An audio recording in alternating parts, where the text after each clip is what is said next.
Hello everyone. Welcome to my Emmerdale channel. I hope everyone is having a wonderful day.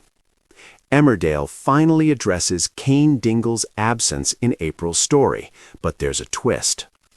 Emmerdale finally breaks its silence on the question viewers have been shouting at their screens for weeks.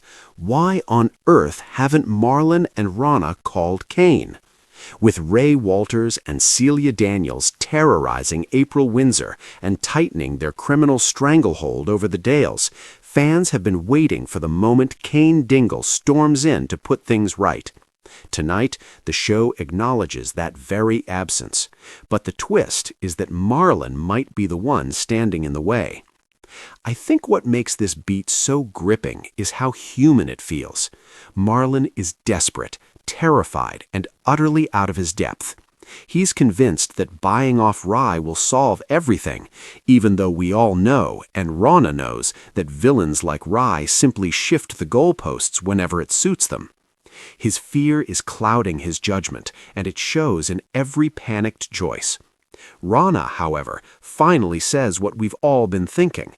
There is an alternative. We tell Cain, she insists, and it's clear she genuinely believes Cain could bulldoze through Ray's threats. Her logic makes sense. Cain has handled far worse. And I love that she even widens the net, the Irish Dingles, and even Ross. In her mind, this isn't just a fight, it's a family matter. But Marlon refuses. I think this refusal exposes just how traumatized he is. He'd rather face Rye alone than risk anyone else getting hurt, especially when he still has no idea just how big Celia's operation really is. It's classic Marlon, loyal, frightened, and trying to protect everyone except himself. Of course, the universe, or Emmerdale, has other plans. Cain begins to sniff around when he discovers Marlon is trying to sell his car, and his instincts are spot on. When he later catches Rye threatening Marlon, his expression says everything. Even without the truth, Cain can sense danger like a bloodhound. And that's where the twist lands. Marlon might want to keep Cain in the dark, but with Cain watching from the sidelines, bristling at the edges of a story he doesn't understand, it feels inevitable that he's going to get drawn in.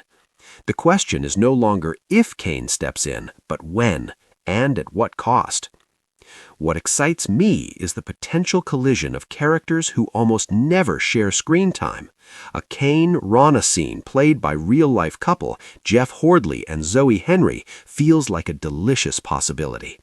And with Michael Parr's recent hint that Ross and April's bond will resurface, just adds fuel to the fire. If Ross learns what April's been subjected to, I think we all know hell will follow. For now, though, Cain is circling, Marlon is crumbling, and Rye is more dangerous than ever. Trouble is coming, and I suspect the Dingles won't be able to avoid the fight much longer.